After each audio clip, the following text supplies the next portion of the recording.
Hello, everybody. Welcome back to the channel. Um, these are my top 10 guilty pleasure TV shows of all time. So, what does that mean exactly? What does that mean? You know, this is basically a top 10 reality TV show list as well. Guilty pleasure to me means if you're watching something and enjoying it, and you know it's bad, when someone walks in and you kind of want to turn the channel, you get stiff, you get tense because you have to explain yourself now. Like, why are you watching this? You're such a nerd. What are you doing? Um, I'm ranking them from best to worst. I guess I could. Man, that's actually way too low. Then, 1 second. God, there's so much trash television. Number 10, The Voice. So I was into those whole competition shows, singing and all that. The Voice is cool because you have everyone, you got everyone just turned around. You can't see who it is behind them, and then this motherfucker's ugly. That's crazy. At least that's what the show wanted you to think. The show wanted you to believe what American Idol and America's Got Talent and the X Factor. They're all looking for looks. We don't care about looks. We're looking for the voice, the one voice. Except that was a complete fucking lie. It was a fabrication. Um, the rigorous training. Oh, you just don't have the look of what we're going for. The whole point is the it's the voice. I didn't watch a lot of it. Didn't keep up with it. That's why it's so low. Number 9, American Idol. Yes, the classic. I used to watch this shit every single year. A lot of these I got because of my mom. God, what trash television. God, oh, so horrible. American Idol was fun because they had the fake, um, auditions and stuff. Like they weren't really supposed to be that bad, or like they purposefully knew people were bad and were letting them audition at the live tapes anyway. Like that's crazy. That's insane. It was such a pop culture thing. It was very, very ingrained, and people stopped caring about American Idol, especially when they started releasing more and more talent competitions, such as number 8, America's Got Talent. See, with America's Got Talent, you weren't just looking at singing. Yes, having a nice, beautiful singing voice is worthy of being praised as a talent. My brother used to flip out every time when a singer would come on. Oh my god! Ah, oh, no! And it was like always like this like super sad story. Like no, God, no! Why can't they just have someone like a puppeteer? And like I think most of the America's Got Talent winners are not singers. If I'm not mistaken. Hold up. First winner was a singer, Bianca Ryan. But Terry Fator, is a ventriloquist, impressionist, stand-up comedian. Neil E. Boyd, singer. Kevin Skinner, singer. Oh no. Oh no, we got one person. Singer. Oh no. No. Most of these people are singers.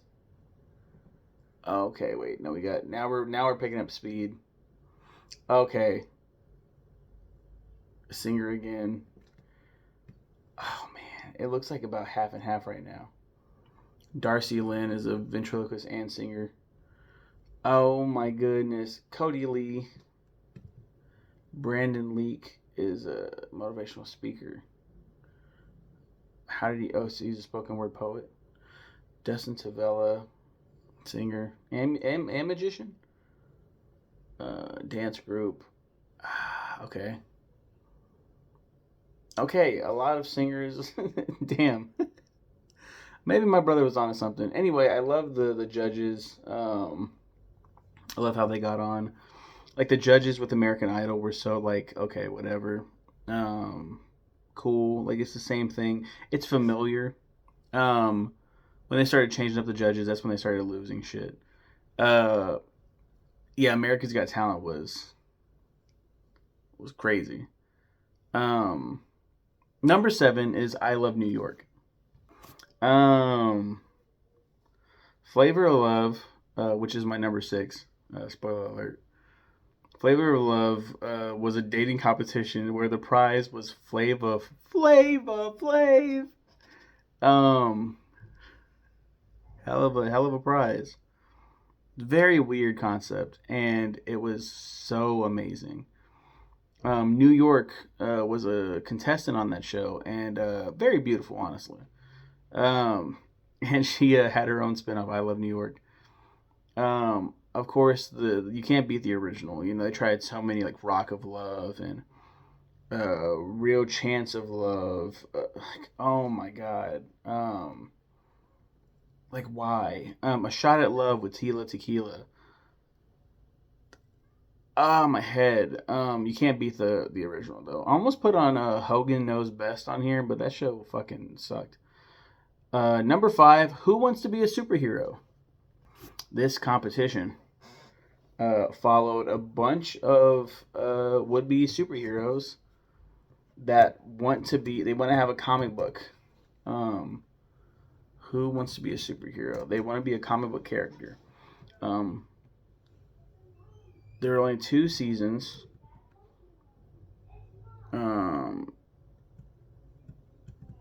Yes, the first one that won was this guy named Feedback. Superhero created and originally portrayed by actor Matthew Atherton on the reality series. His character was made the subject of a Dark Horse comics comic book written by Stan Lee. He also made a guest appearance in the Sci-Fi Channel original movie Mega Snake, which he showed up for no reason and did electricity. It's like, what's going on here? I don't know what else he's doing.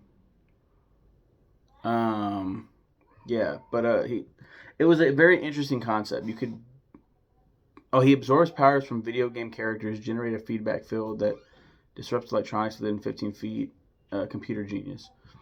There was Fat Mama, Major Victory, Lemuria, Tyveculus. There was a bunch of weird things, but it was obviously like staged. A lot of it was reality TV. Yeah, it was whatever. Number 4, Jerry Springer. Coming home and watching Jerry, just drama. This is the definition of trash TV. Just everyone fighting, everyone being unfaithful, ungrateful, just horrible people, and it was so fun. R.I.P. Jerry Springer. He died, didn't he? R.I.P. Number 3 is Survivor. Another show that I would watch all the live long day, every single year. If I could, every waking moment would be dedicated to Survivor. I loved it. I love the twists. I love the turns. It was a very, very serious show. I stopped watching because it's just too much. There's too much time. It's too much of an investment. I may go back and watch. I would go back and watch Survivor. Out of all these shows, I don't want to watch American Idol. I don't want to watch The Voice, America's Got Talent. Definitely don't want to watch Flavor of Love, I Love New York.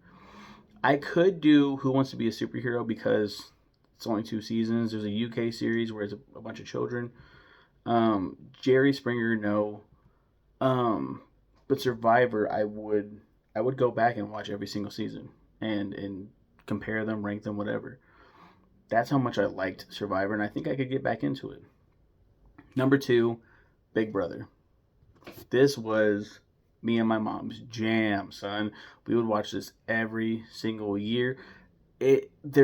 Talk about time consumption, man, dude. Like, you need to be invested. Time consumption, time investment. Investing so much time into this. Survivor was like a weekly thing, I think. Big Brother was like 2, 3, 4, 5. Like, it just kept going. Why, dude? And it horribly overacted. 24/7. You could watch. You can go on to Big Brother whatever dot com or whatever the fuck it is, and you could watch it happen in real time. Like everyone just sleeping and arguing and bro, who's got the time to be doing that? Who's doing that?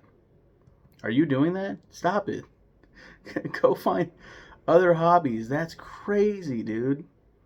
Like I get being a fan and liking a show, but 24/7, dude, no, no. And number one, professional wrestling.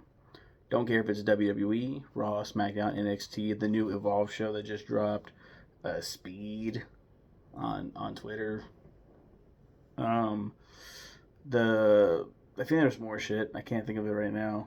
I don't care if it's AEW, Dynamite, Collision. I think they got rid of Rampage.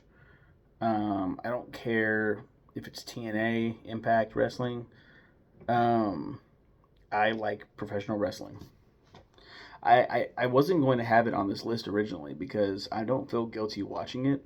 And I up until a couple months back, I wasn't watching. I didn't care anymore. It's too much of an investment. 3 hours on Monday, now 3 hours on Friday, and then between 4 and 6 hours on whatchamacallit on Saturdays, Sundays. Like I don't why, what's the point? But I've since got back into it because my brother, he's like, hey, let's go. I put it up on the projector and we watch wrestling and it's fun. It's fun times and I'm like, sure, why not? And it is. It's very fun. It's very fun to get behind it. I'm actually going to be going to that here soon to watch SmackDown at the time of recording. But I do feel guilty when I'm watching wrestling. If I'm playing wrestling, it's different. It's fiction. It's not real. It's based on reality, but it's not real. Watching fully grown dudes slipping around each other and shit. At least with the women, it makes sense, right, fellas? But with the guys, and then someone comes in like, "What the fuck are you watching?" It's like, "Oh, yeah, it's pretty gay, dude." It's like, yeah, a little bit, but like, it's fun. I'm having fun. Leave me alone. Um, yeah, those are my top 10 guilty pleasure TV shows. You guys have a good one and take care.